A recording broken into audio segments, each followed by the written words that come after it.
एक कॉन्सेप्ट आपका दिमाग हिला के रख देगा कि ये जो अर्थ है वो सन के चारों तरफ ग्रेविटेट कर रही है।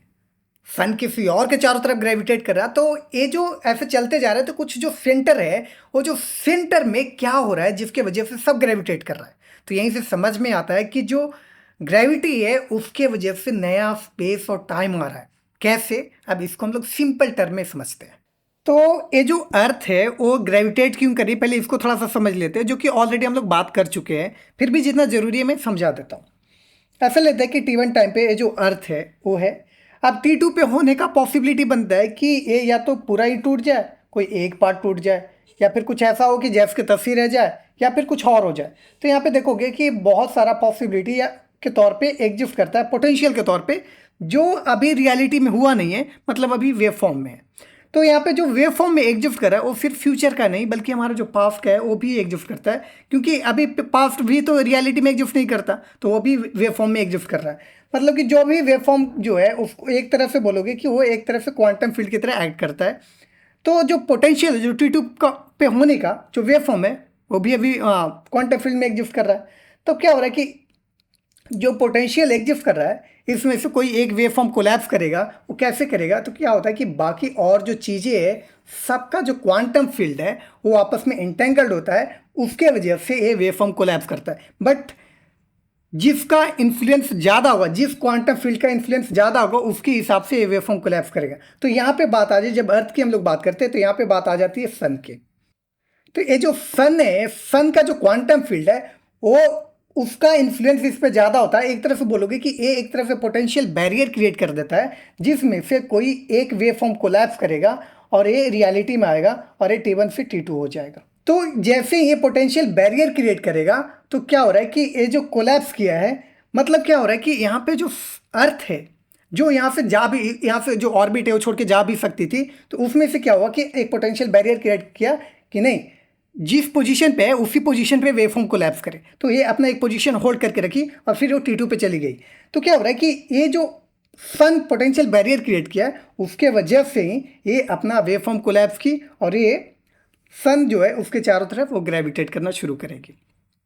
तो यही चीज़ें देखोगे कि जो सन है वो किसी और की तरफ चारों तरफ वो ग्रेविटेट करना शुरू करेगा, सन जो वो किसी और की तरफ चलता जाएगा। तो देखोगे कि एक दूसरे की तरफ जो ग्रेविटेट करते जा रहा है, मतलब कि कोई एक ऐसा जगह पे मैं पहुंच सकता हूं जहां पे जिसके चारों तरफ सब वो ग्रेविटेट करे। तो वो जो सेंटर की हम लोग बात करें तो उस सेंटर में क्या हो रहा है जिसके वजह से ये सारी उसके चारों तरफ ग्रेविटेट कर रहा है।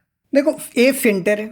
अब ये जब सेंटर की जब मैं बात करूँ तो मैटर के तौर पे तो हर मैटर का तो पोटेंशियल आएगा ना, कि वेव फॉर्म आएगा उसका, फिर वो कोलैप्स करेगा, फिर आएगा। तो ये क्या हो रहा है कि T2 पे जाने का इसका पोटेंशियल एग्जिस्ट कर रहा है। मतलब इसको अब मैं बोल सकता हूँ कि ये जो सेंटर है जिसको आप सिंगुलैरिटी भी बोल सकते हो, तो क्या हो रहा है कि इसका भी एक क्वांटम फील्ड होगा जहाँ से कोलैप्स करेगा। अब क्या हो रहा है कि इसमें से वेव फॉर्म एक कोलैप्स किया है और एक रियलिटी के तौर पे जो मैटर के तौर पे बना, तो T1 से T2 पे गया। तो T1 से T2 पे जैसे ही गया तो क्या हो रहा है कि वो मैटर के तौर पे फिर उस मैटर का वेव फॉर्म आएगा। तो वेव फॉर्म आएगा, फिर उस वेव फॉर्म एक कोलैप्स करेगा तो एक मैटर बनेगा। तो मतलब ऐसे बोल सकते हो T1 T2 T3 ऐसे चलता जा रहा है, टाइम चेंज हो रहा है। तो ये जो स्पिन कर रहा है एक तरफ से बोलोगे वो कुछ और नहीं बल्कि क्वांटम स्पिन है।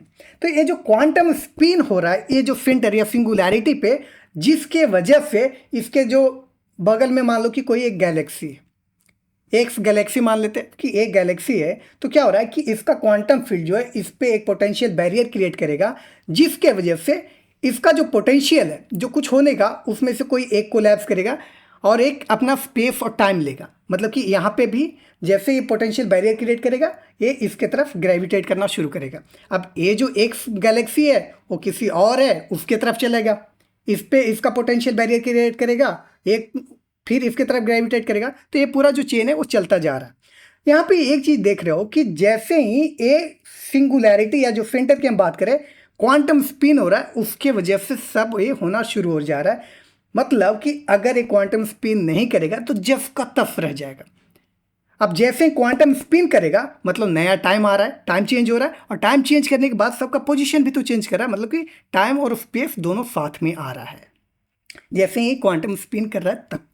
तो ये पूरा कि कैसे ये सब हो रहा है। और यहाँ पे देखो क्वांटम स्पिन सिर्फ ये नहीं कर रहा है, सब कर रहा है क्वांटम स्पिन। ऐसा नहीं कि सिर्फ ये जो फिंटर सिंगुलैरिटी वही कर रहा है, बल्कि सब क्वांटम स्पिन में है और सब का वेव फॉर्म एक साथ कोलैप्स हो रहा है। ऐसा नहीं कि एक का आगे कर रहा है दूसरा का बाद में कर रहा है, बल्कि सबका एक साथ कर रहा है। तो यहाँ पे आप देख पा रहे हो कि ये जो ग्रेविटेशनल फील्ड बन रहा है, तो उसके वजह से ही यहाँ पे आप बात करते हो कि स्पेस और टाइम नया आ रहा है।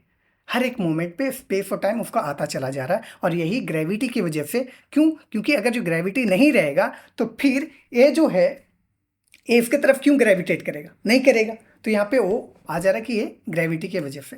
तो ये है कि कैसे हम बोल सकते हैं कि वो जो सेंटर में वो जो क्वांटम स्पिन हो रहा है उसकी वजह से सब हो रहा है। बट बात यहाँ पे ये आएगी कि फिर ये जो सेंटर में है ये स्पिन क्यों कर रहा है? मैं मान सकता हूँ कि इसका जो इन्फ्लुएंस है वो बाकी जो चीज़ें हैं उस पर पड़ रहा है, तो जिसके वजह से सब अपना अपना ग्रेविटेट कर रहा है, सबका स्पिन हो रहा है। बट इसका क्यों हो रहा है? तो यहाँ पे बात आ जाती है कि देखो, जब तक स्पेस और टाइम नहीं रहेगा तब तक हम कॉज की बात नहीं कर सकते। तो T1 से पहले की जब जैसे हम बात कर रहे हैं तो वहां पे भी कुछ होना चाहिए तभी मैं बात कर सकता हूं, उसका भी एक कोई पोजीशन होना चाहिए तभी मैं बात कर सकता हूं, जो कि बिग बैंग से पहले क्या था वहां पे बात कर देते हैं। सेम लॉजिक वहीं पे आता है जो कि ऑलरेडी हम लोग बात कर चुके हैं। तो यहाँ पे बात ये होती है, जब तक स्पेस टाइम नहीं आएगा तब तक हम उसके पीछे का कॉज की बात नहीं कर सकते। नहीं तो ऐसे चलते जाएंगे, हमें पूछते चले जाएंगे कि बिग बैंग से पहले क्या था, पर कोई नहीं बता सकता। क्यों? क्योंकि उसके पहले ना स्पेस है ना टाइम है, तो कॉज की बात ही नहीं कर सकते। तो ये है सिंपल रीजन, और यही है जो स्पिन कर रहा है उसके वजह से सब इसके चारों तरफ ग्रेविटेट भी कर रहा है, उसके वजह से स्पेस टाइम भी आता चला जा रहा है। तो ये कैसे हो रहा है?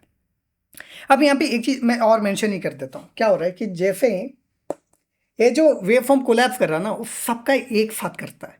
ऐसा नहीं कि एक का करता है दूसरा का नहीं करता, सबका पूरे यूनिवर्स का वेव फॉर्म एक साथ एक मोमेंट पे कोलैप्स करता है। सबका हियर एंड नाउ सेम होता है। तो आप ये ऐसे ले सकते हो। और यहीं पे आप बात करोगे जहाँ से स्पेस टाइम इमर्ज कर रहा है वो व्हाइट होल की बात हो जाती है, जहाँ से इंटर कर रहा है वो ब्लैक होल की बात हो जाती है, और ये अपने आप में एक वर्म होल की तरह एक्ट करेगा। और जो सेंटर की बात करो वो सिंगुलैरिटी हो जा रहा है। तो जो कि हम लोग बाद में फिर कभी बात करेंगे जब ब्लैक होल और व्हाइट होल पे आएंगे तब। तो तब तक लाइक और फॉलो कर लो, मजा आने वाला है।